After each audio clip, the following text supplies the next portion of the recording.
So Georgia and North Carolina, I think, are trending, or Democrats could target looking into the future and trying to get those states.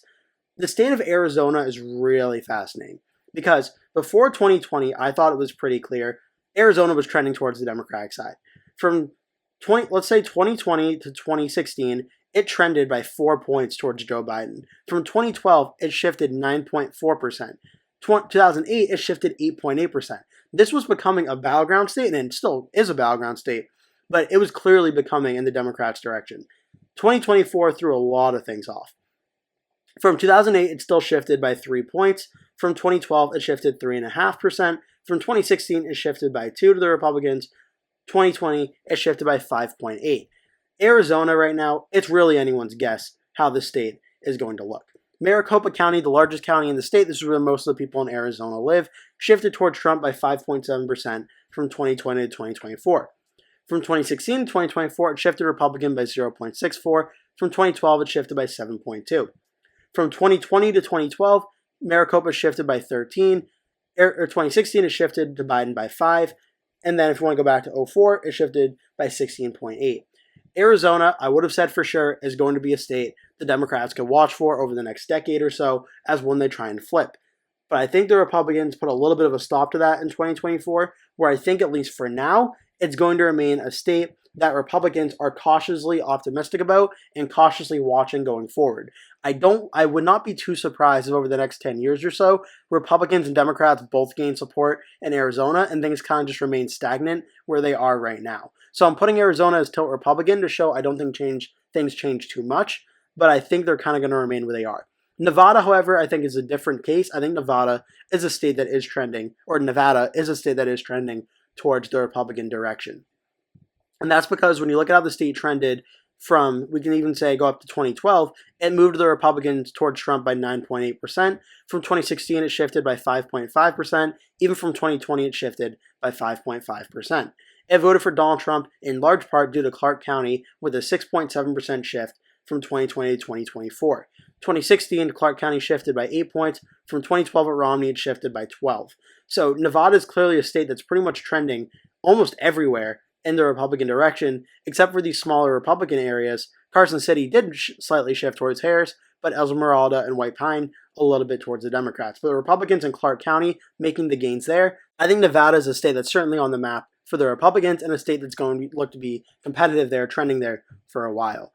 A state like Minnesota is very interesting because it's a state that trended towards Trump by 2.9% from 2020 to 2024. From 2016 to 24, it shifted towards Harris by 2.2%. From 2012, it shifted by 3.5%. The Republicans are always going to try and make Minnesota competitive, but there's just going to be a big population issue around inner city Minneapolis and St. Paul. It's going to be too much Democratic for the Republicans to fully overcome. I think the Republicans would love to make Minnesota competitive. They would love to try and make its 10 electoral votes competitive like they did Wisconsin, Michigan, Pennsylvania. It voted for Harris by 4.2% in 2024, Biden by 7.1%, 2016, Clinton by 1.5%. Minnesota, I think over the next 10 years could become competitive, but I'm going to leave it as tilt Democrat for now, meaning I think it remains pretty stagnant for how it is right now. But Minnesota is certainly one to watch for.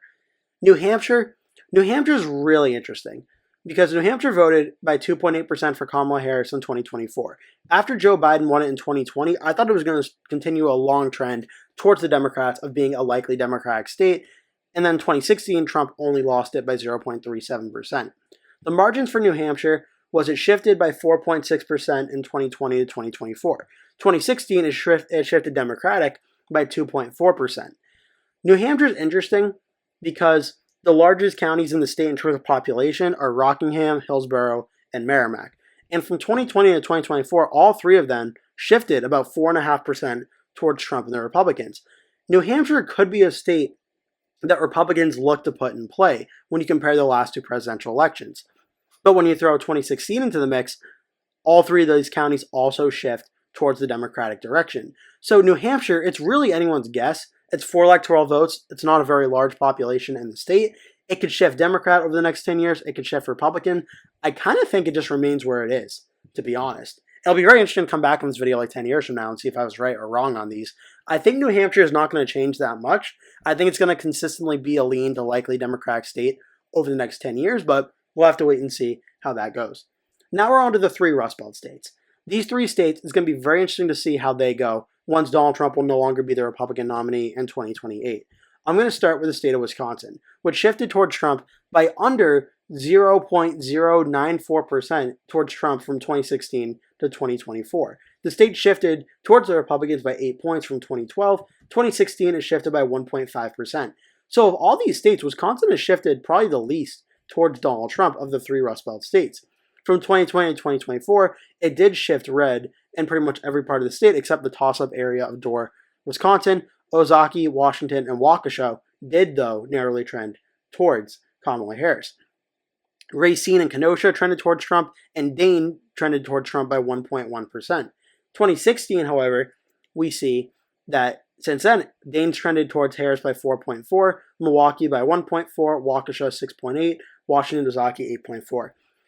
I think Wisconsin is going to be one of the closest states to watch for over the next 10 years because once Trump will not be the nominee, I'm very interested to see how that's going to go. I think it trends a little bit more Republican, but then again, without Trump at the top of the ticket, it might not. It's going to continue to be a toss-up state. I think it trends a little bit more towards the Republican side. So I'm putting it in tilt, which means I think it remains about the same, but it might go a little bit more Republican, but I don't think it's by much. I think that toss-up area where it could go either way is where I have Wisconsin going right now. Michigan is 15 electoral votes. Since 2016, it's shifted by 1.2% for Trump. 2020, 2024, it shifted 4.2%. Michigan, I thought Trump would win it, but it really caught me off guard by how much it shifted towards Trump and towards the president. We saw Wayne County, where Detroit is, go by 9.2% towards Trump.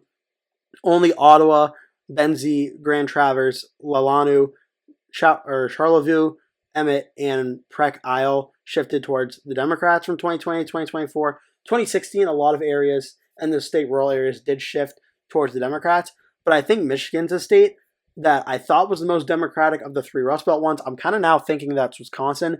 I think we might see Michigan continue to trend to the Republican direction in recent elections. The Democrats certainly are still in charge here, and the Democrats, I think, are going to still have a chance of being in charge here, but over the next 10 years, I think Michigan might trend toward the Republicans a little bit more. Pennsylvania is really the most interesting state. It voted for Donald Trump by 3 points more from 2020 to 2024. 2016, only by 1 point more. Pennsylvania, if you look at the state overall from 2016 to 2024, shifted red and blue in a lot of areas. Erie shifted blue, but Bucks shifted red. Montgomery shifted blue. Monroe shifted red. Carbon shifted red. Lehigh shifted red. Berks shifted red.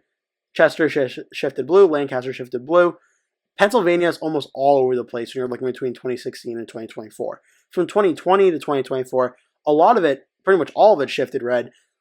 But Pennsylvania, I think, is going to be very fascinating. Because from 2016 to 2024, it's really doing multiple different things. I don't think Pennsylvania is going to become this likely Republican state.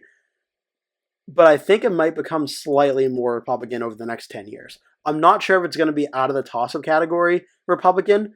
I think it's going to be toss-up and Democrats could still win it. But I think we're going to see Pennsylvania begin to get more and more competitive. So just to give you a quick roundup over my thoughts for the next 10 years, I think the Rust Belt states are going to trend a little bit towards the Republicans, nothing too substantial. Democrats, I think, are going to make trends in North Carolina and Georgia. Arizona and Wisconsin actually are probably going to remain the same, along with New Hampshire is probably going to remain the same.